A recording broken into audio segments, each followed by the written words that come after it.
Uma coisa que me deixa curioso do que você falou no início da conversa é as paradas das magias. Uhum. E como foi essas suas experiências com magias dentro do satanismo? É, Que isso é magia curioso. que você tentou e deu certo? Tem... Eu não posso ensinar magia Não, não aqui, mas ensina. Não, eu vou não precisa pensar, ensinar. Fala algo como... Até porque essa porra deve ser super complexo. Não eu ia fazer sem querer uma hora na minha vida. Não, tem as mais simples, é que nem fazer mágica, tá?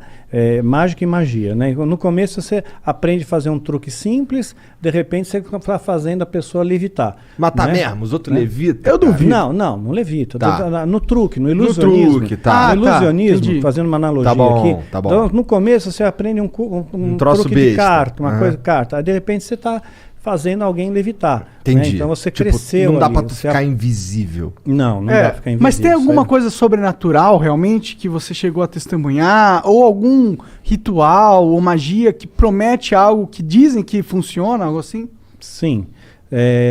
Muitas vezes eu lançava feitiço contra líderes religiosos, né? Porque eu não ia com a cara deles. Eu considerava eles meus inimigos, né? Na minha cabeça, né? Eu já estava doutrinado ali. Então, acalhava da pessoa, de repente, eu lançava um feitiço, a pessoa ficava doente muito doente mesmo. Né? E a Bíblia diz que tem doenças que são causadas pelo diabo. Né? Então Jesus às vezes ele expulsava um demônio de uma pessoa, né? E aquele demônio estava causando uma doença naquela pessoa. Só que nem toda doença é do diabo, obviamente. Né? Então, se fosse assim, né? Para que medicina? Você vai para a igreja, todo mundo e pronto, Tá resolveu curado. o problema, está curado. Né? Então nem toda. E também nem sempre Deus cura.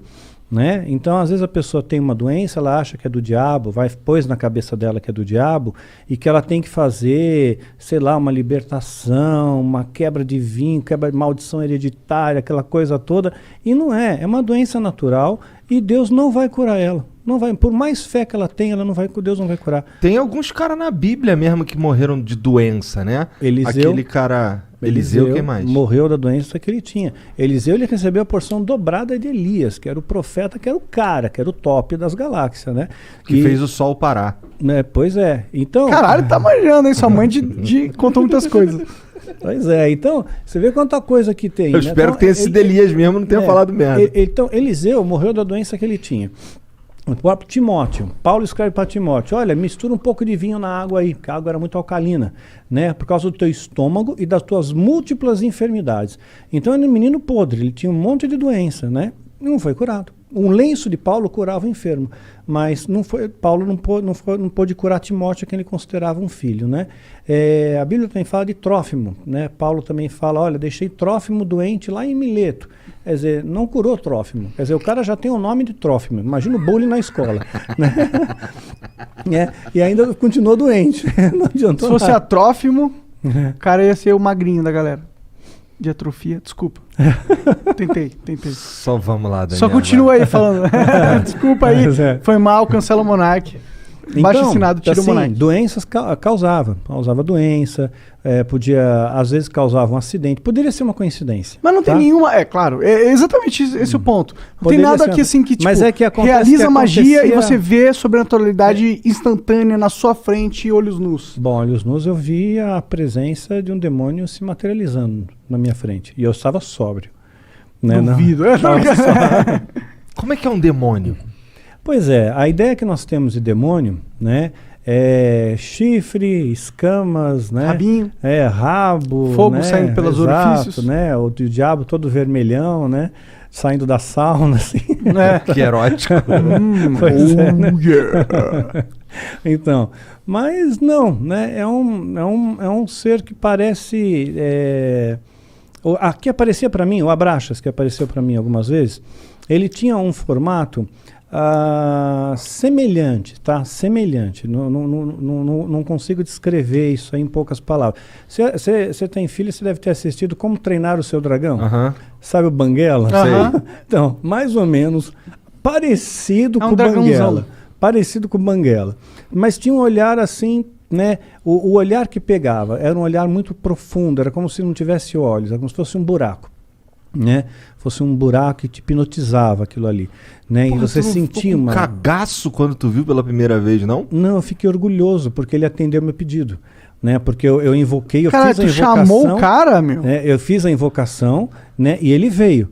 Então, quer dizer, eu me senti muito orgulhoso, Dá muito pra tu fazer a prestigiado. invocação e ele não vir? Porque ele não tá afim? Poderia Pelo jeito. acontecer. Poderia Como que é uma acontecer. invocação de um demônio? Não precisa dar detalhe, mas tipo... É complexa.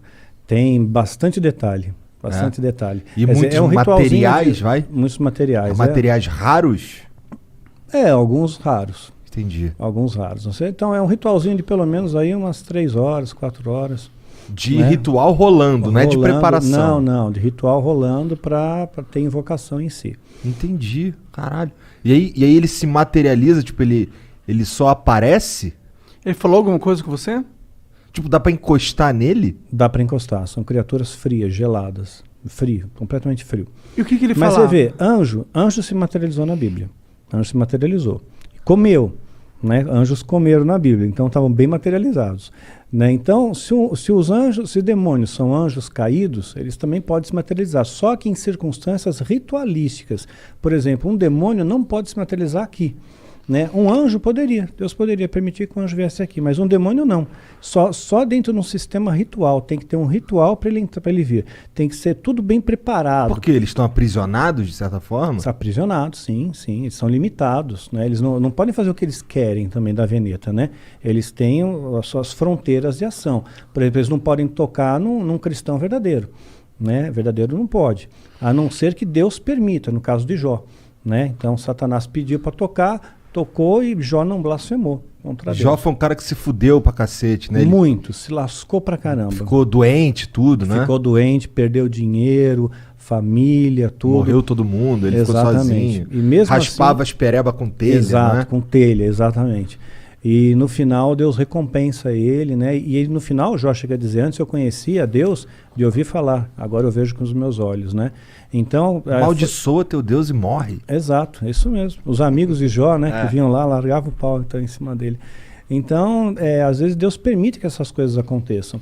Então, teve gente que já falou para mim, falou, Daniel, perdeu teu filho, perdeu teu esposo, isso aí foi rechaçado pelo satanismo. Eu não vejo dessa maneira. Rechaçado em que sentido? O satanismo está me atacando com feitiço, com magia e causou esses efeitos, né? Mas eu não vejo assim. Não? Não, de forma alguma. Eu vejo assim como coisas que Deus permite, que as pessoas morrem no mundo. Né? Isso acontece, né? Então as pessoas têm depressão, né? Então aconteceu, eu vejo como uma fatalidade. E mesmo se fosse, no caso como Jó, né? Vamos supor que o demônio tivesse pedido permissão para Deus, olha, deixa eu tocar lá no Daniel, né? Porque vamos ver se realmente ele segura a onda, vamos ver se ele é cristão de verdade, vamos ver se ele não vai se rebelar contra Deus, né? Depois se eu tirar dele o que ele tem de mais precioso, né? Que era o meu filho, né? Principalmente, né? Então, tirou. Aí eu nunca me rebelei, nunca questionei a Deus, nunca briguei com Deus, né? Eu sempre costumo fazer a oração que Jesus nos ensinou como modelo do Pai Nosso, né? E dentro dessa oração está escrito, olha Pai, seja feita a tua vontade, assim na terra como no céu. Né? E essa é a minha oração, seja feita a sua vontade, não é a minha, é a tua. Se a tua vontade é essa, que a minha esposa partisse naquele dia 30 de maio, pronto, é 30 de maio, é o dia que Deus escolheu. Né? Então eu descanso nele, ok? E tudo tem que ter um propósito, porque eu escapei da morte 2 vezes. Né? Então por 2 vezes escapei da morte. Então, olha, eu diria que 3, se contar da vez que reagiu a arma lá do cara. Se contar nessa 3, porque ali 2 vezes, né? Então, assim que eu vi a morte de perto, né? Você sente o cheiro da morte de perto, né? E então, quer dizer, se eu não fui, é porque tem algum propósito aqui ainda, tem alguma coisa ainda para fazer aqui. E quando terminar esse propósito, aí Deus me leva.